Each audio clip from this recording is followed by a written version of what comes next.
Assalamualaikum warahmatullahi wabarakatuh. Halo semuanya, perkenalkan kami dari kelompok 8 Rosuntek.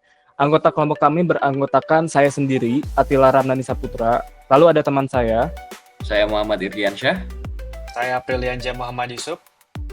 Pada tugas besar kali ini, kami merancang aplikasi Wastewise, sebuah solusi digital yang mengusung pendekatan user-centered design untuk membantu pengelolaan dan pelaporan sampah di lingkungan kampus secara cepat, efisien, dan menyenangkan. Untuk lebih jelasnya, mari kita masuk ke penjelasan di slide berikutnya. Oke, pertama, mari kita lihat gambar di sebelah kiri. Ini bukan sekedar tumpukan kardus, melainkan campuran sampah anorganik dan organik yang sering menggunung di area titik-titik kampus. Survei pada 120 mahasiswa menunjukkan 70% diantaranya kesulitan menemukan tempat sampah kosong. Nah, masalahnya itu bermuara pada 4 hal, yaitu yang pertama, kesulitan melaporkan, jadi tidak ada cara cepat untuk lapor. Selanjutnya, motivasi kurang, tanpa insentif, kepedulian rendah. Lalu lokasi tidak jelas, tempat sampah kosong sulit dicari, juga edukasi minim, jadi kampanye kebersihan belum masif. Nah, fakta-fakta inilah yang melatari lahirnya aplikasi Wastewise. Selanjutnya, desain dimulai dari empati. Personal utama kami adalah Muhammad Adlan Hafiza, 22 tahun, mahasiswa informatika. Ia aktif di kampus literasi TI, menengah mahir, dan sehari-hari menggunakan ponsel serta laptop. Kebutuhannya kami rangkum, yaitu yang pertama, melaporkan kondisi sampah secepat mungkin, dengan sekali jepret foto dan GPS otomatis ya. Lalu mengetahui lokasi tempat sampah terdekat lewat peta dengan filter organik juga anorganik, mendapatkan apresiasi atas aksi peduli melalui poin dan leaderboard. Setelah itu menerima edukasi kebersihan secara berkala lewat artikel, tips, dan notifikasi kontekstual. Nah, dari kebutuhan inilah, bukan dari asumsi kami, jadi seluruh keputusan desain Wastewise diambil. Mulai dari dominasi warna hijau, ikon daur ulang, hingga mikrokopi yang bernada suportif. Nah, alur utamanya dapat disederhanakan, yaitu yang pertama dari mahasiswa menuju laporan, tempat sampah, setelah itu reward. Nah, agar alur ini terasa mulus ya bagi pengguna, kami memecahnya menjadi 4 fitur inti. Yang pertama ada foto plus GPS, pengguna hanya menekan satu tombol, sistem mengambil gambar dan koordinat secara bersamaan. Selanjutnya, status warna bin. Jadi ini status warna tempat sampah, yaitu ada hijau, kuning, merah, menandakan kapasitas ya, membantu mahasiswa memilih bin kosong sebelum berjalan. Nah, setelah itu ada poin dan leaderboard. Jadi ketika laporan valid itu mahasiswa dapat mendapatkan poin ya, dan akan ditampilkan leaderboard dari siapa saja yang poinnya paling bagus di situ. Selanjutnya adalah menu sederhana. Jadi ada 5 ikon dasar, yaitu beranda, peta, lapor, reward, dan profil. Nah, menekan beban kognitif agar aplikasi itu mudah dipelajari. Selanjutnya, nah di sini adalah mental model dan model konseptual. Sebelah kiri ini, diagram kiri ini menunjukkan mental model mahasiswa, yaitu buka aplikasi, login, tab laporkan, tambah keterangan opsional, kirim, dapat konfirmasi plus poin. Jadi ini proses yang mereka bayangkan, yaitu cukup 6 langkah. Di sisi kanan adalah model konseptual, mendeskripsikan bagaimana sistem kami dibangun agar selaras dengan harapan ya. Nah, jadi untuk entitas utamanya ada mahasiswa, laporan, tempat sampah, reward, dan notifikasi. Nah, jadi keselarasan mental model pengguna dengan model konseptual ini meminimalkan kebingungan dan mempercepat adopsi aplikasi, seperti itu. Selanjutnya, untuk proses bisnis, yaitu Swimlane di layar melinci alur pelaporan dari sisi mahasiswa dan sistem. Nah, yaitu yang pertama adalah login untuk kredensial, lalu buka form lapor ya, untuk UI menampilkan kamera dan kolom deskripsi. Lalu ambil foto plus GPS, setelah itu submit, juga simpan ke database dan perbarui peta. Nah, setelah itu akan dikonfirmasi. Nah, jadi alur ini bersumber langsung dari bisnis proses yang kami observasi dan telah kami dokumentasikan di laporan tanpa ada penambahan langkah di luar kebutuhan. Nah, untuk wireframe dan prototipe-nya sendiri, di kiri adalah low fidelity wireframe. Nah, jadi ini adalah hanya kerangka untuk menguji layout cepat. Setelah uji coba pertama, kami iterasikan ke high fidelity prototype di Figma. Nah, di sebelah kanan ya.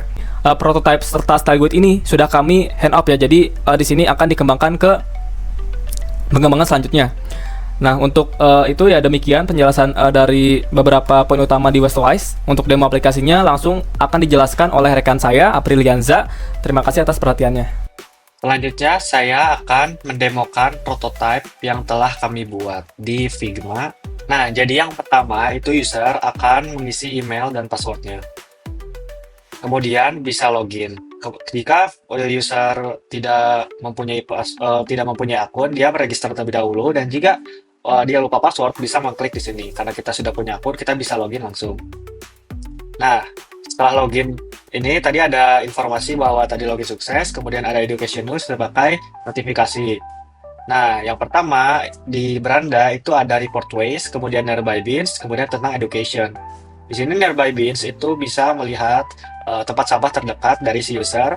Kemudian di education itu si user bisa mengakses beberapa edukasi yang terbaru tentang pengolahan sampah seperti ini. Kemudian user bisa masuk ke peta. Ini juga bisa diklik di sini untuk masuk ke peta. Nah, di peta ini si user bisa mencari trash bin itu organik apa anorganik. Misalkan organik sebelah sini atau anorganik sebelah sini. Nah, kemudian user juga bisa melaporkan sampah di sini. Melaporkan sampah itu mengisi foto, kemudian mengisi deskripsi, dan preview map itu untuk melihat mapnya. Oke, submit. Report send, oke, udah ada. Nah, kemudian untuk halaman selanjutnya itu reward. Reward itu berisi poin user. Kemudian ada leaderboardnya. Nah, leaderboardnya ini ada top score dari aplikasi ini. Itu siapa aja, seperti itu. Nah, kemudian di profil user, di profil page itu ada total report, kemudian total point. Nah, di atasnya juga ada nama si usernya, kemudian ada nama emailnya. Kemudian di sini juga bisa edit profile. Nah, edit profile ini user bisa ganti namanya, kemudian emailnya, kemudian di sini harus menginputkan password. Save. Nah, edit sukses.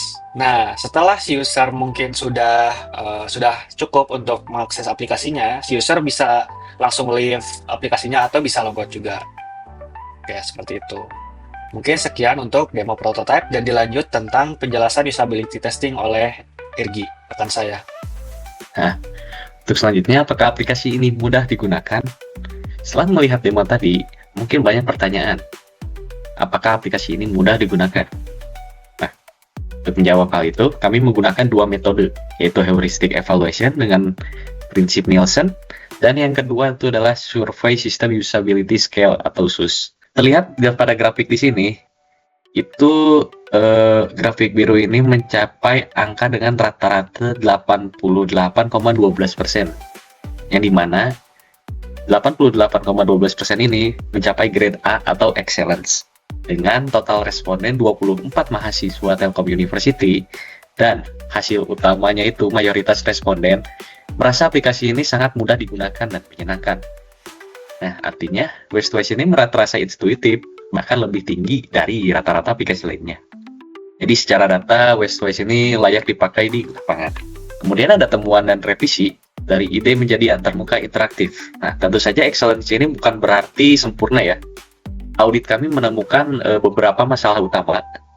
Masalah yang ditemukan yaitu inkonsistensi icon yang sebelum direvisi, dan juga filter peta yang kurang jelas seperti ada all gitu kan.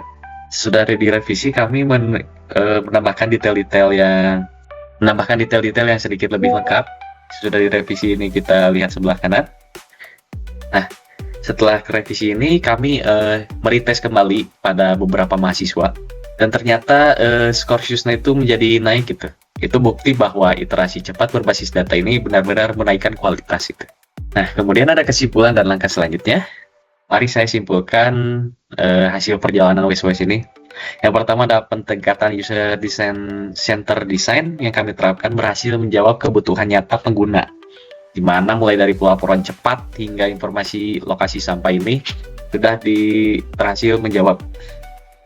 Yang kedua ada hasil pengujian kuantitatif menunjukkan skor SUS 88,12%. Artinya aplikasi ini sangat usable dan nyaman dipakai untuk sehari-hari.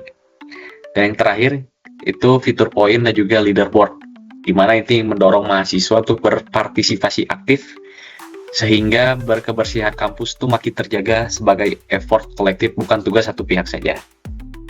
Lalu langkah selanjutnya apa? Kami menargetkan beberapa integrasi penuh dengan sistem kampus, yaitu single sign-on atau SSO untuk autentikasi, serta dashboard administratif agar pihak kebersihan bisa memantau status tong sampah secara real-time. Nah, dengan sinergi ini, Wastewise siap menjadi standar baru manajemen kebersihan digital di lingkungan university. Baik, terima kasih telah menonton video presentasi dari kami. Kami mohon maaf apabila terdapat kekurangan dalam penyampaian kata maupun penjelasan. Semoga presentasi ini tetap dapat memberikan manfaat. Wassalamualaikum warahmatullahi wabarakatuh.